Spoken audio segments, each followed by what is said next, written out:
Assalamualaikum warahmatullahi wabarakatuh. Salam sejahtera untuk kita semua. Semoga tetap sehat di dalam rumah. Perkenalkan, nama saya Yasmin Fazila Khanisa TK, kelas 8A, absen 25. Pada kesempatan kali ini saya akan membahas mengenai bab 3 bagian A, pembelajaran PPKN, yaitu tentang Kedaulatan Negara Kesatuan Republik Indonesia. Sebelum kita masuk dalam pembahasan, kita harus mengerti dulu apa itu kedaulatan. Kedaulatan berasal dari bahasa Arab, yaitu daulah, yang artinya kekuasaan tertinggi. Yang memiliki maksud adalah kekuasaan tertinggi untuk membuat undang-undang dan melaksanakannya dengan semua cara yang tersedia. Oleh karena itu, kedaulatan rakyat membawa konsekuensi bahwa rakyat adalah pemegang kekuasaan tertinggi dalam kehidupan bermasyarakat dan bernegara, yang berartikan pemerintah mendapatkan mandatnya dari rakyat, oleh rakyat, dan untuk rakyat, yang lebih disebut sebagai demokrasi. Pelaksanaan prinsip kedaulatan rakyat dapat dilakukan dengan demokrasi langsung dan demokrasi perwakilan. Demokrasi langsung memiliki ciri rakyat yang mengambil bagian secara pribadi dalam tindakan pemberian suara untuk membahas dan mengesahkan undang-undang. Sementara dalam demokrasi perwakilan, rakyat memilih wakil untuk duduk di lembaga dan untuk membahas dan mengesahkan undang-undang.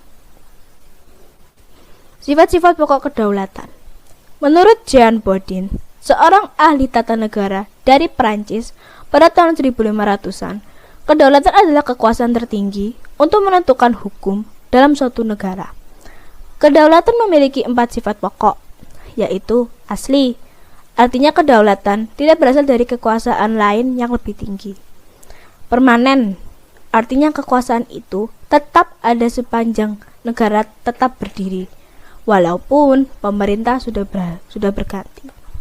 Tunggal, artinya kekuasaan itu merupakan satu-satunya dalam negara dan tidak bisa dibagi kepada badan-badan lain, serta tidak terbatas. Artinya, kekuasaan itu tidak dibatasi oleh kekuasaan lain.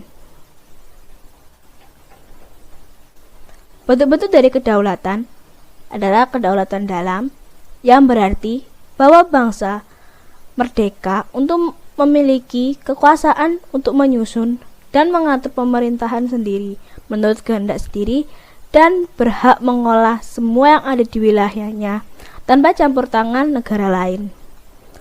Kedaulatan keluar, yang berartikan mempunyai kekuasaan untuk berhubungan dan bekerja sama dengan bangsa lain tanpa terikat oleh kekuasaan lain. Adapun ada teori kedaulatan, contohnya A.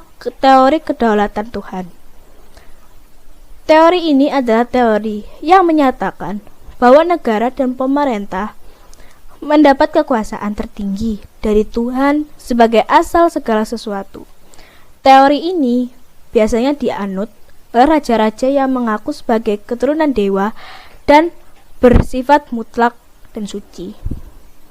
Lalu yang kedua ada teori kedaulatan raja, di mana teori ini beranggapan bahwa kekuasaan tertinggi terletak di tangan raja sebagai penjelmaan kehendak Tuhan yang membuat raja-raja berkuasa menjadi sewenang-wenang.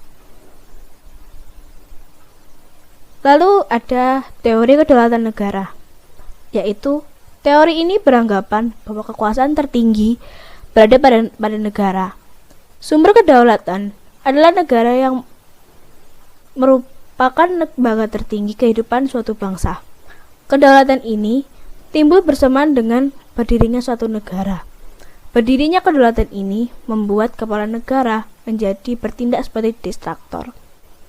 Lalu ada teori kedaulatan hukum, di mana teori ini berpikiran bahwa kekuasaan pemerintah berasal dari hukum yang berlaku dan kekuasaan hukum merupakan kekuasaan tertinggi dalam negara. Yang terakhir ada teori kedaulatan rakyat. Teori ini memiliki anggapan-anggapan bahwa rakyat adalah suatu kesatuan yang dibentuk oleh suatu perjanjian masyarakat. Kemudian, sebagai pemegang kekuasaan tertinggi dan rakyat memberikan sebagian kekuasaannya pada penguasa yang dipilih untuk melindungi hak-hak rakyat. Nah, dalam kedaulatan rakyat ada beberapa tokoh yang menjadi pelopor adanya teori kedaulatan rakyat ini. Yang pertama ada C.C. Rousseau, menyatakan bahwa kedaulatan itu merupakan perwujudan kehendak umum dari suatu bangsa merdeka yang mengadakan perjanjian masyarakat, atau nama lainnya adalah social contract. Johannes Althusius menyatakan bahwa setiap susunan pergaulan hidup manusia terjadi dari perjanjian masyarakat yang tunduk kepada kekuasaan dan pemegang kekuasaan itu dipilih oleh rakyat. Lalu yang ketiga ada John Locke, mengatakan bahwa kekuasaan negara berasal dari rakyat, bukan dari raja.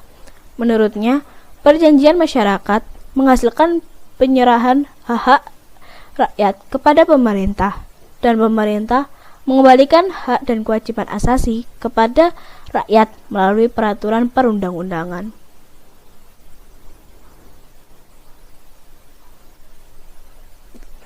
Lalu John Locke juga menyimpulkan bahwa terbentuknya negara melalui dua, yaitu Pactum Unionis, yaitu perjanjian antara individu untuk membentuk suatu negara. Dan yang kedua yaitu Pactum Subjectionis, yaitu perjanjian antara individu dan wadah atau yang bisa disebut negara untuk memberi kewenangan atau mandat kepada negara berdasarkan konstitusi atau undang-undang dasar. Yang keempat adalah Montesquieu, seorang ahli dari Prancis, berpendapat bahwa akar kekuasaan dalam suatu negara tidak berpusat pada satu orang dan dibagi menjadi kekuasaan yang terpisah, sphere of power. Pemegang kekuasaan yang satu tidak memengaruhi atau tidak ikut campur terhadap kekuasaan lainnya. Pembagian kekuasaan dalam negara dibagi atas 3 kekuasaan, yaitu ada kekuasaan legislatif, yaitu kekuasaan yang membuat peraturan undang-undangan dalam suatu negara. Yang kedua kekuasaan eksekutif, yaitu kekuasaan yang digunakan untuk melaksanakan peraturan perundang-undangan yang berlaku. Kekuasaan eksekutif sering disebut sebagai kekuasaan menjalankan pemerintahan. Yang ketiga adalah kekuasaan yudikatif, yaitu kekuasaan untuk menegakkan peraturan perundang-undangan yang berlaku apabila terjadi pelanggaran. Kekuasaan yudikatif sering disebut sebagai kekuasaan kehakiman. Baiklah, cukup sekian presentasi saya. Maafkan kalau ada beberapa kesalahan dalam presentasi, dalam bahasa saya atau pengetikan salah pengetikan. Saya aturkan terima kasih atas perhatiannya dan wassalamualaikum warahmatullahi wabarakatuh.